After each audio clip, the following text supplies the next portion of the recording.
So, who are you?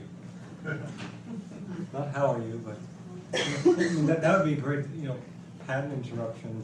If you say, "Hey, who are you?" And or perhaps like more meaningfully, "Who are you?" Or "How are you?" But obviously the tone, the tempo, the how you say it, and also, we're talking here. Also, I haven't mentioned a word, but being genuine and being congruent and being curious. I mean, if you really are interested in how a person is, and if someone says, sometimes people are like, how are you doing? Or how are you? What's up? If you really answered the question how you were, they would be, that would be a pattern interruption to really answer the question, because most people are really not interested, and they're doing it more of a greeting. But sometimes people really want to know, how are you? And even that question, how do you answer that question? How are you? What is it that, it's a very open-ended question. So in terms of the question, who are you, and this exercise, I'd like to get an idea of what happened for you. What was it like to engage in the process of exploring your sense of who you are?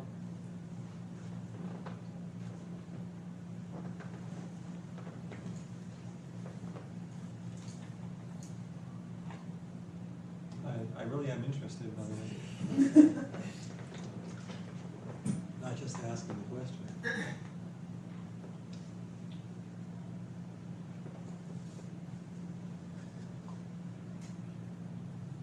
Well, I think it addresses, again, like I said, I think it was here when I said, I think it addresses hypnosis does generally the sort of basic human needs to be acknowledged and heard, and it's really nice. I like the mutual induction. That was the other time I said it, where that's not here anymore, but where you say you see something and they acknowledge it, and they go somewhere with it. And it was similar in that respect, from the way that it was reaffirming of just, but even more,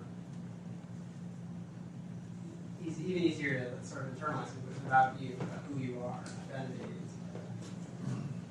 So it was affirming your sense of self, affirming identity. Affirming, and then sort of affirming the fact that you exist, because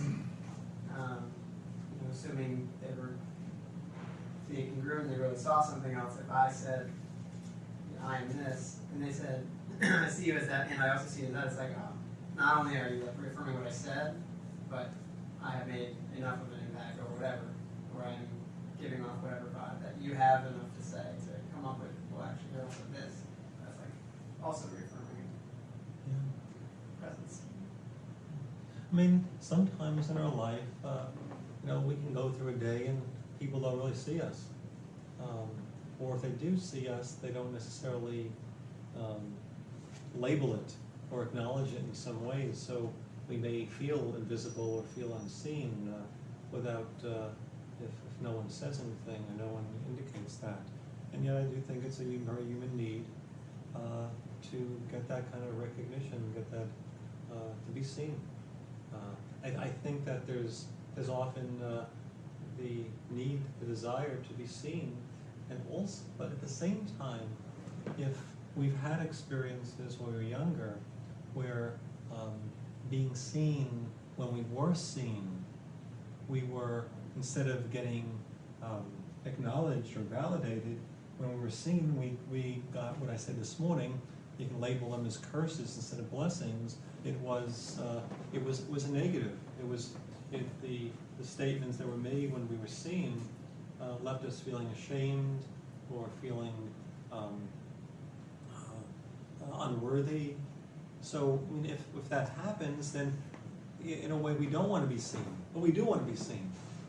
I think there's duality to that, and ultimately what we're talking about here is not just how we see other people, but how we see ourselves.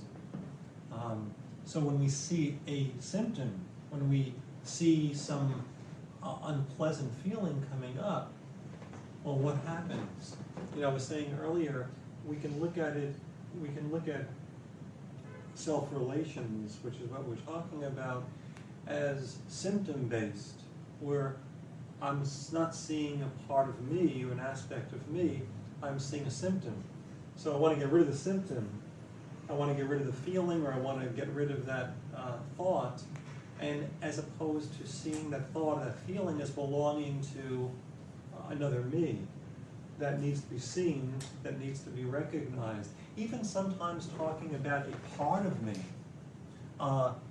has a sense of the it. Well, it's a part of me. Well, what if we didn't think of it as just a part, another it, but this being, this presence? Because even though we can't see it in terms of, I look here, so I'm seeing my hands, I'm not seeing another presence, but there's a felt presence who's maybe been around for a long time and wanting to and is just coming up and needs some adult, mature presence. So we're actually making a distinction between a model based upon symptoms and problems versus a model based upon mature adult presence. And Erickson provided that mature adult presence with his clients. So they experienced being in that adult mature presence, getting blessings, getting recognition, being seen, being heard, being accepted. And that's certainly a piece of a lot of therapists, and is something that Erickson did very well. And that's also going back to the beginning of hypnosis, when I said the attempted solution is the problem. Remember I said that early on? I'd like you to perhaps have another appreciation to what that means. The attempted solution, meaning that any attempt to solve this problem by getting rid of something, or rejecting something, or denying something, or trying to medicate it, or push it away, is the problem. I want you just to get that piece, that it's the pushing away, it's the denying, it is the wanting to stop the feeling, stop the, let's say it's a part of you that the symptom is addiction, and you're hating that addiction, and you're wanting to get rid of the addiction. You're not looking at he or she who is driven to do this, and what this, so maybe instead of indulging in the addiction, maybe that part of you just needs some adult, mature presence. And in the absence of that adult, mature presence, it's going for the addiction. It's going for whatever that is. Sexual addiction, drug addiction, smoking, whatever that happens to be. I would say that it's an indication, there's an absence of that mature presence. And as a therapist, you're not just, it's not only that you are providing that presence, you're also helping that person to be that way for themselves. Ultimately, that's the transition. Some ways that they can model you and cooperate. And it's not just the modeling you, they're modeling a certain way of being with them, that they can feel that when they're in the world, that we can feel that in the world all the time. And that's a process, a challenge that we have for all of us. How can we be with ourselves in that particular way?